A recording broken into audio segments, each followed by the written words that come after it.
নমস্কার বন্ধুরা, অনুরিতার রান্নাঘরে আপনাদের সকলের স্বাগত। আজ একদম অনুষ্ঠান বাড়ির স্টাইলে মাটন ডাক বাংলোর রেসিপি আপনাদের সাথে শেয়ার করতে চলে এসেছি। চলুন তাহলে রেসিপিটা শুরু করা যাক।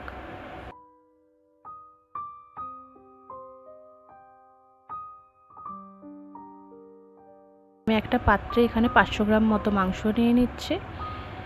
তার মধ্যে আমি 2 চামচ মতো আদা রসুন বাটা, প্রায় 4-5 চামচ মতো টক দই আর সমস্ত গুঁড়ো মশলা দিয়ে, যেমন হলুদ গুঁড়ো, ধনে গুঁড়ো, লঙ্কার গুঁড়ো আর জিরে গুঁড়ো দিয়ে আর সামান্য একটু নুন দিয়ে আর একটু সর্ষের তেল দিয়ে মাংসটাকে ভালোভাবে মাখিয়ে নেব। মাংসটা ভালো করে মাখানো হয়ে গেলে এটাকে প্রায় 1 ঘন্টা মতো ঢাকা চাপা দিয়ে রেখে দেবো।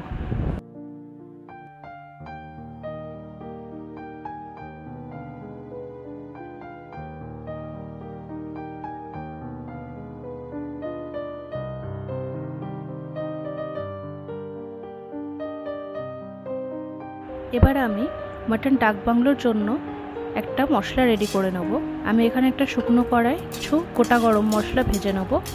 সেখানে আমি ব্যবহার করছি দারচিনি, ছোট এলাচ, বড় এলাচ, জায়ফল, জয়িত্রী, শাহজিরে, শামরিচ আর তেজপাতা।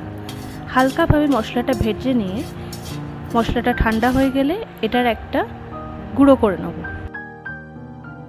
এবার কড়ার মধ্যে একটু তেল দিয়ে আমরা প্রথমে আলুগুলো ভেজে নেব। আলুগুলো ভাজার সময় এখানে আমি সামান্য একটু হলুদের ব্যবহার করছি। আলুগুলো ভালোভাবে ভাজা হয়ে গেলে আমরা আলুগুলো তুলে নিয়ে এখানে ওই একই তেলে ডিমগুলোকে ভালো করে ভেজে নেব।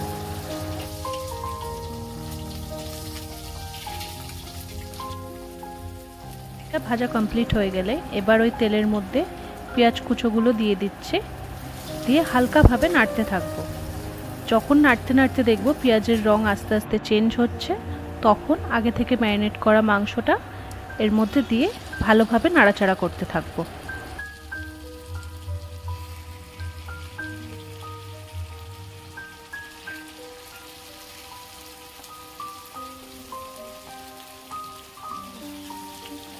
হ্যাঁ, এখানে একটা কথা বলে নিই, কষানোর সময় কিন্তু লক্ষ্য রাখবেন গ্যাসের ফ্লেমটা যেন মিডিয়াম টু লো থাকে।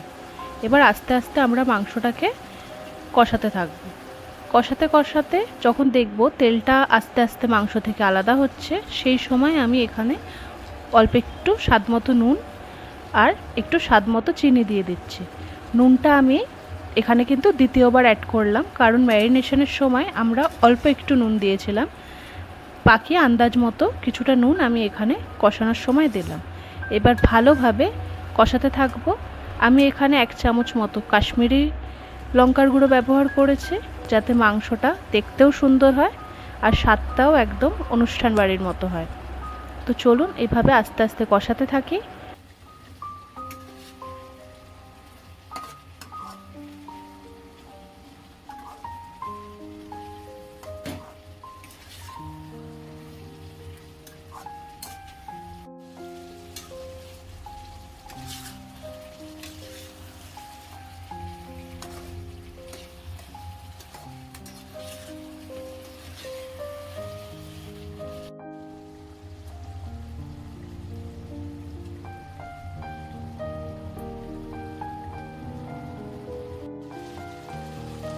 মাংসটা কিছুক্ষণ কষিয়ে নেওয়ার পর আমি এখানে আগে থেকে ভেজে রাখা আলুগুলো মাংসের মধ্যে দিয়ে দিচ্ছি। এবার আলুগুলোকে ভালোভাবে মাংসের সাথে মেশাতে থাকব।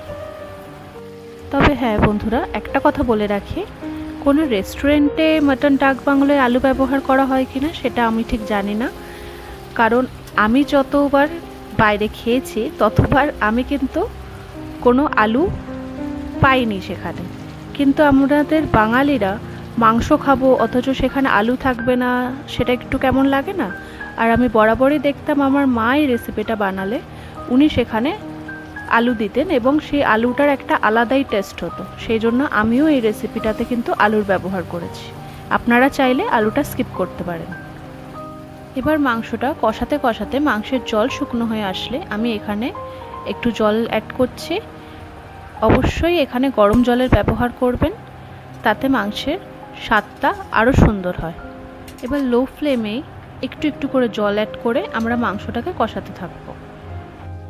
আমাদের এখানে মাংসটা মোটামুটি কষানো কমপ্লিট হয়ে গেছে।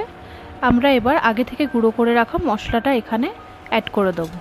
মশলাটা মাংসে মেশানোর পর মাংসটা ভালোভাবে নাড়াচাড়া করে এবার মাংসটার মধ্যে একটু জল দিয়ে মাংসটাকে কিছুক্ষণ সিদ্ধ হতে দেবো।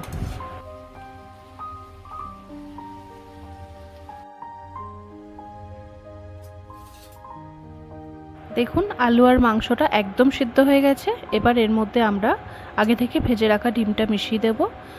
ডিমটা মিশিয়ে ভালোভাবে নাড়াচাড়া করে মাংসটা আমরা কিছুক্ষণ ঢেকে রাখব। আমাদের মাংস রান্না একদম কমপ্লিট। আপনারা এটা যে কোনো রকম রাইস আইটেমের সাথে ট্রাই করতে পারেন, আশা করি ভালো লাগবে। আমার আজকের এই রেসিপিটা যদি আপনাদের ভালো লেগে থাকে তাহলে অবশ্যই রেসিপিটা লাইক করে দেবেন আর আমার চ্যানেলটি সাবস্ক্রাইব করে দেবেন। পরবর্তীকালে আরও ভিন্ন স্বাদের ভিন্ন ভিন্ন রেসিপি নিয়ে আপনাদের কাছে আসবো। আজকের জন্য টাটা, সবাই ভালো থাকবেন।